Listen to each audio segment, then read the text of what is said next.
Ang Blessed Mother is the representative of heaven, of the heavenly world, no?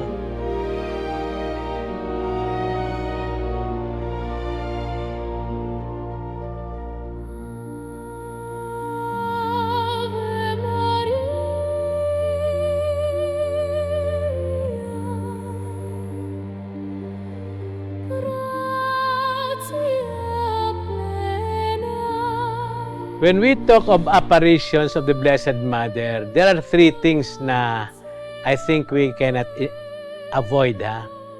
First, ay siyempre yung character, the one who appears. And I tell you, maybe from the first episode that we had shared with you, we have prayed with you. Ang Blessed Mother is the representative of heaven, of the heavenly world, no? To us na nandito. Reflect natin yan, ha? The heavenly world is much greater than us. Kahit na dito sa mundo, sa earth natin, ang earth ay, di ba, we are just one of the 9 planets in our solar system. Ang ating solar system is very small compared to sa ibang solar system sa ating galaxy. And so on and so forth. Napakaliit. And yet heaven is greater than all of that. And she appears here. So we must, sa apparition, we must at once prayerfully understand the magnificence of God and our littleness. And yet tayo little, God wants us to be great because He wants heaven to fill this earth, even if we are nothing. And He wants our nothingness to be eternal and all-embracing like God. No? Yan, that is the wonder of our faith. No? So yun, the Blessed Mother represents the one that is being revealed to us. By the way, apparition is private revelation. Ha? Ang public revelation that we must believe in is the Bible. The Bible actually is late already, but we call that the Word of God is spoken and then later on written. No? Yan ang revelation of God that ended with Christ. Christ is the fullness of revelation. Now, the Blessed Mother and even God appears to private persons, no? Different kinds of persons. Ito yung, that is our topic. No? It is a help. Apparitions, no? Especially if they are true and they have to be true, sometimes even those that are not true, is helpful to deepen our faith. It is helpful to make us realize that while we are little and sinful and insignificant, we are called to go to the transcendent, to the heavenly, to the eternal. We are called to higher beings. You know, if you are alone, if you come to hate yourself, that is what the devil is doing to you and to everyone else. If we separate ourselves from God, you become truly nothing and you realize how nothing you are. And if you realize how unimportant and meaningless you are, that is hell. More than the fires of hell that we imagine is the fact that we are meaningless. We exist and then it is better for us not to exist. Pero if you are responding to the heavenly, to the transcendent, to the divine, you are called to the greatness that is incomparable. And that is where God is telling us. Yan nga ang ating sinfulness. We think that everything is here in this world. Kaya we are afraid to leave this world. That's why we are afraid of death. But God is telling us always, you are just in the first chapter of your existence. And that very small time you are on earth must be just a beginning of your heavenly existence. And that's why we are visited in the first sector of our existence, which is this earthly life. No? God will assure us always, the Blessed Mother will tell us always, don't forget the important part of your infinite life. You are called to be with God. If you are not with Him, it will be terrible for you. It is eternally damnation for you. So, we have here the heavenly creatures. And then we have on our side, the church. And here, I said there are 3 elements. We have the church that is everyone, all baptized, very simple, not sophisticated, ordinary, just living the life that God offers. And we have the official church. The official church are, of course, the ordained ministers, from the priests, from the deacons, up to the Pope. No? Official church, we can include also those intelligent people who interpret what God is saying as if God needs interpreters. No? But sometimes, it is not because God is imperfect that He needs interpreters. We are so imperfect that we need to know, we cannot really fathom what God is saying. And there are some people, rightly or wrongly, who would try to interpret God's words, no? God's intentions.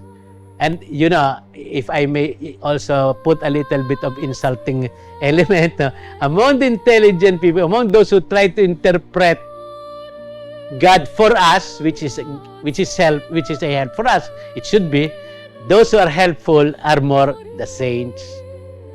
Because you don't talk about God if you don't know God. You should be united to God, no? And then, there are those who are very intelligent that they think they're even better than God, and that is bad. That is, they are people who are tempted by the evil ones. That's why in the history of the church, both those common faithful are misled by some people who bring us to error, and even those who bring to error are sometimes well placed. By the way, one of the things that some apparitions of the Blessed Mother in our times, no, both recognized and unrecognized by the church, says that they say the Blessed Mother is said to have warned us that even in the church there will be great trouble, because cardinals will be opposing cardinals, bishops against bishops, priests against priests. When that was said to a nun 400 years ago, and it is repeated, that is recognized now. It is repeated in the, as of now, unrecognized apparition in Garabandal. When is that? 50 years ago? That was said. Almost the same thing. At that time, they didn't even imagine. I would not imagine. I was a seminary at that time. I would not imagine that the church can have people like that who mislead other people. But now we see that in our times. That is why I believe that the Blessed Mother is overactive now to tell us. Anyway, our point is the Blessed Mother is there. God, the heavenly persons are there wanting to help us reach heaven. So by warning us against the wrong things that we are doing or we are being led to, and also reminding us of the right things that we have forgotten and we must recall that, and also guiding us to prayer, no, in order to be united always to God, especially fidelity to the Holy Eucharist, and also reflecting on the Word of God through the mysteries of the Holy Rosary. Now, so in the course of time, we have apparitions, we have very often ordinary people. There are also apparitions to the Pope. They say that Pope Pius XII, some days or weeks before he died, knew that he was going to die because the Blessed Mother visited him. But we don't know. There is no real explanation of what he experienced. But most of the time, he appears, the Blessed Mother appears, and God appears to very simple people. And because they are simple people, the first one who would probably create doubt, and that is in the history of many apparitions, will be the parish priest. Like in Fatima or in Lourdes, the Blessed Mother did not appear in the church. Sometimes he does. Like in Rue de Bac, Miraculous Medal, she appeared in the chapel of the Sisters of Charity to Catherine Labouré. But in Lourdes, she appeared in the place where they throw garbage, where those who are eating there are the pigs. It doesn't smell good, no? In Masabiel at that time. Now it's different, of course, no? After more than 150 years, no? In Fatima, she appeared in the field, on top of an oak tree, I think, no? She is in nature. No? In Medjugorje, of course, in Medjugorje, she appeared also near the church. No? In Garabandal, she appeared very far. Hardly reached, but the children were able to get there, they say. Also here in the Philippines, there are many places that are not churches, but they are places of so-called appearance, like you remember, I think, Cabra Island, that is near here, that is near in Mindoro, near Batangas, no? Simple place, simple people, and that's why when you come to the parish priest who studied a long time to become a priest, it's not their fault. Huh? They should be careful because people are going there. And sometimes parish priests are angry because people go to Masabiel or go to that place of the apparition in Fatima. Fatima is very far from the parish church, no? And instead of the church, of course they don't really neglect the church. They go there for Mass, but they see something happening elsewhere. That is a proof also. You know, the churches are places of worship, but God has to be worshipped anywhere in the world, any mountain in the world or any place, including in our private homes and houses. No? So there, God and the Blessed Mother, the saints, the angels would appear to very simple people, and most of the time, that will not be accepted at once by the official church. In the beginning, the official church does not have much role when it comes to apparition. Including, for instance, in making saints, nobody canonized. There is no pope that canonized Saint Peter. There is no pope that canonized Saint Tarcisius.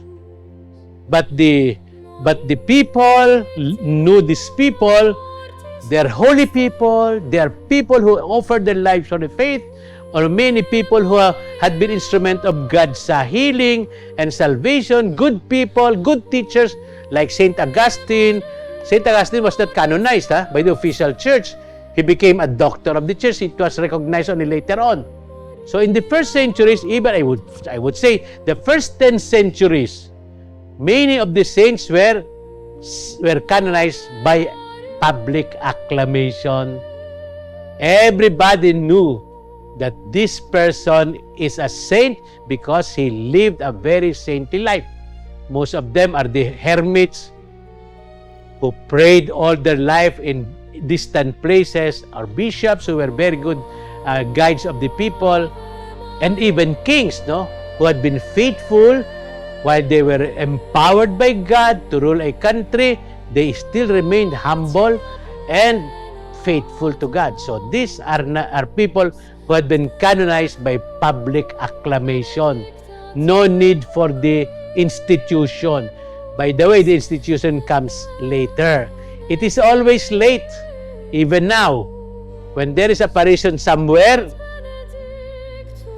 the bishop will call for a group of experts. Sometimes they say that the bishop is calling even atheists because they will make it possible that they will always doubt. When an apparition is true, sometimes the atheists become believer. Like the author of the Song of Bernadette, he was an atheist, but when he came to know Saint Bernadette and what happened, she became a great believer and wrote that beautiful story, novel, no? So, the church usually chooses experts, those who are doctors, and you know, many, especially during our times and immediately the last centuries, many of the intelligentsia, so filled with intelligence, they think that the most intelligent one, who is God, does not exist because they believe they are gods, no? They think they are already intelligent, nobody is more intelligent than them. So, they are chosen to analyze, is this really a miracle? Somebody was cured, supposedly in this place where the Blessed Mother appeared. Is that really beyond nature? So they choose sometimes those who do not believe, but who are so experts in science and in philosophy and theology, and they create all kinds of objections. And most of the approved apparitions, no, are results of their investigation. Those who do not believe may end up believing, but those who do not believe will always say, we cannot understand. No, those who continue to believe. No. It was Franz Werfel, no, the convert of Luther, that said, for those who believe, no argument is needed. For those who do not believe, no argument is possible. Because they have made up their mind not to believe. No?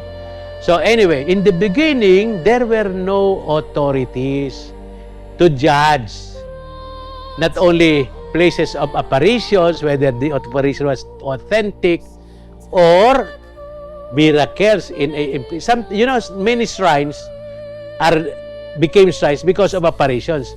But there are shrines that became shrines simply because people are praying there, and apparitions came after. Or maybe there are no apparitions, but there are miracles. All because, the first thing that caused miracles, even in the Bible, God cannot do anything if you do not believe. He will not do anything if you do not believe. But the thing is, the first is there will be faith. And I don't say faith of the one to whom miracle is done, or the one to whom the apparition is visible, but faith of the community. That's why the church has always to recognize the visitation of God, the presence, in fact, of God and of the Blessed Mother, because she is a community of faith. That is what needed. That's why for me, the heavenly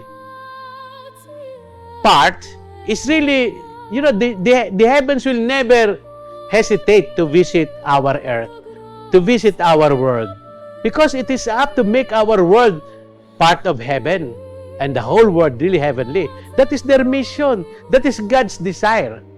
So they will appear whether you like it or not. But sometimes they appear to people in whom you don't expect much. The poorest, like Saint Bernadette, for instance. The parish priest, Abbe Peyramal, says, you ask your beautiful lady, what is his name? What is her name? And she kept on answering. Finally, the Blessed Mother said, I am the Immaculate Conception. 1858. In 1854, the dogma of the Immaculate Conception, which was believed in already by the Church from the very beginning, it became an article of faith. You must believe if you are a Catholic, no? 4 years after, the Blessed Mother approved it. I am the Immaculate Conception. Saint Bernadette was running to she left the Blessed Mother because that was her mission. The parish told her, ask her, what is her name? So she ran to the parish and never hesitated to say again, Immaculate Conception, Immaculate Conception, Immaculate Conception. And then when she was face to face with Abbe Peyramal, he said, I am the Immaculate Conception. The priest was moved to tears. How could this girl, ignorant, she doesn't even know her catechism. She had a hard time making her first communion at the age of 14. How can she know Immaculate Conception? He called his assistant, when you are teaching catechism, did you talk about Immaculate Conception? By no means. They will not understand what is the Immaculate Conception. They are in the far, far village between France and Spain. And they are all ignorant there. What you talk about Immaculate Conception, they do not give any importance to that because they don't understand. And here is this girl saying, I am the Immaculate Conception. Ignorant girl. Chosen by heaven. Because she is ignorant. Because then the others, the priest, the official church says, this common faithful who does not even know her catechism can say that word. That has really to come from the mouth of someone from heaven. And that is the beginning. It still took time before they recognized Lord. Actually, there is no document saying that the Vatican, from now on, we are telling you that what happened in Lourdes is really authentic. No. Everybody was coming to Lourdes and the bishops, the priests are going there. Even the Pope recently went there, since Pope Paul VI, I think, no, went there. And how can you say the church has not approved? The church does not approve simply by saying, we want everybody to know that we approve. No. The church approved because the Pope went there. Or because the Pope says, we must pray to the Our Lady of Lourdes. That is the recognition. Most of these are like that. But in the beginning, there was not even talk of the official church saying it is true that what happened in that place. We can mention the first apparition when Blessed Mother was still alive. She bilocated. Now she appeared to Saint James, Saragossa. In Saragossa, there is no declaration in the church at that time, apostolic times, and later on that in Saragossa, indeed, the Blessed Mother appeared. But in the teachings of the church, it is there. The Blessed Mother appeared to Saint James, tell him, be courageous, do not leave, continue your work. It is difficult, but you will succeed. And he did. And he died in Jerusalem, but he was buried there. That is in Santiago de Compostela. No? So recognition is much, much later. And sometimes there is really no written recognition, but the church recognizes it by the visit of the Pope, by talking about it in different documents. There are different ways. The church, all these laws now are produced by the canon law, which appeared already almost in our times, no?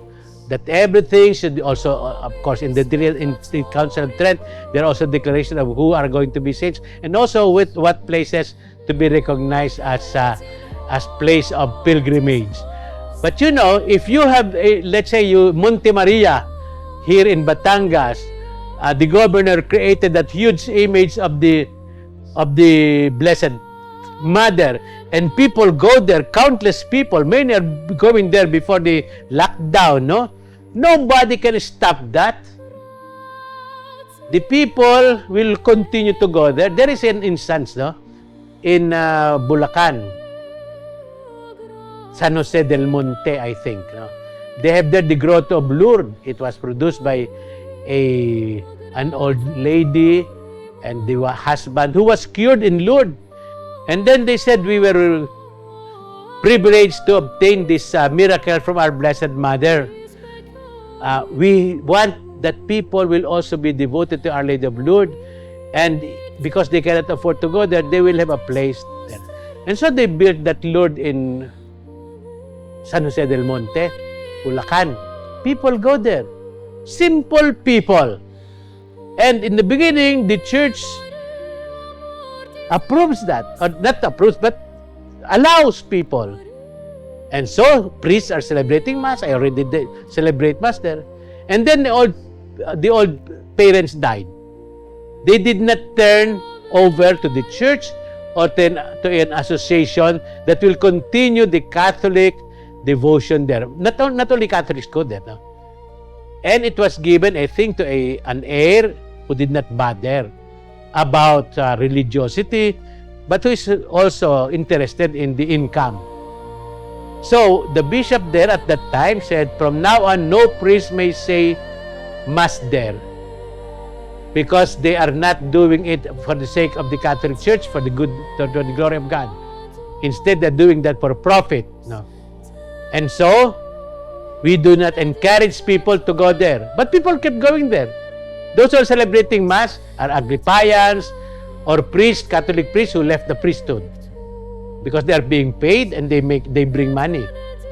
So the Bulacan diocese warned everybody, and we cannot stop them. I don't know what happens now. That is also true for a special image in Nabotas, where I was a young priest. No, people go there, but there was a time when the church discouraged people to go there, but they cannot stop that, because they go there out of devotion. And they don't know why the bishop is forbidding them. They want to pray. So, places of pilgrimages may not be approved, but it is a place where people want to pray. Nobody can stop that. it will be good. Like in Altötting, in Germany, the place, the Marian shrine nearest to the house of Pope Benedict XVI, and he used to go there. I went there also several times. That was a place where people gathered together since maybe the 7th century praying there. There is no apparition, but there is no recognition, official recognition. But people pray. Benedict XVI also prayed there when he was a young boy and also as priest, because he is devoted to the Blessed Mother. So, this if there is apparition or not, it may be neglected by the church, ignored by the church. But if people pray there, nobody can stop them. And if people feel that they receive graces and they feel the presence of God and the Blessed Mother there, nobody can stop them. So there are apparitions of the Blessed Mother, and so many, not all of them we know. Not all of them are recorded. Some are there very short stories, no? But people, they have forgotten the visionaries, but people continue to go there. Because they feel the presence of God there. So, you don't need really the official approval in the first place. Of course, the Blessed Mother will recognize that, no? Will the Blessed Mother seek the approval of the Pope to appear to Bernadette or to anyone she likes? The Pope will be overwhelmed with so many works because she will always visit us anytime, in any way, and anyhow, and also whoever we are. And she doesn't need to ask the permission of the bishop or the Pope. The bishop has just to recognize that there is something nice coming out of this. Many are converted to the faith, and people are brought to holiness of life. Nobody can stop that. Nobody should stop that. No, yes, this is to tell all of us in this series of apparitions. First, if apparition is visitation of the Blessed Mother, just believe the Blessed Mother wants to visit every one of us. And she is there because she loves us, because she wants us to know we are her children. She is our mother. When she appears and you see her, one of the first things or one of the important things she will tell you, am I not your mother? That was said in Guadalupe everywhere. But if you are lucky to be recipient of the real vision of our Blessed Mother, if it is true, thank God for that. Do not be proud of that. You know one of the signs that it is not true? The visionary is proud that he is different from others. No. Bernadette, Fatima, all of them said, why was I visited by the... What makes me special? And they become more humble. That is a great sign. Humility. Pride is always the work of the devil. But humility, you can see God is there. So there, we must... But of course, we are very happy if the official church will recognize that. We pray that we will always recognize her presence and God's presence, and that the church will always accept the place and occasions that we can be converted and pray. These are all authentic signs that God is with us and we are loved by Him and we should be with Him too. May Almighty God bless you, Father, Son, and Holy Spirit. Please don't forget, subscribe, share.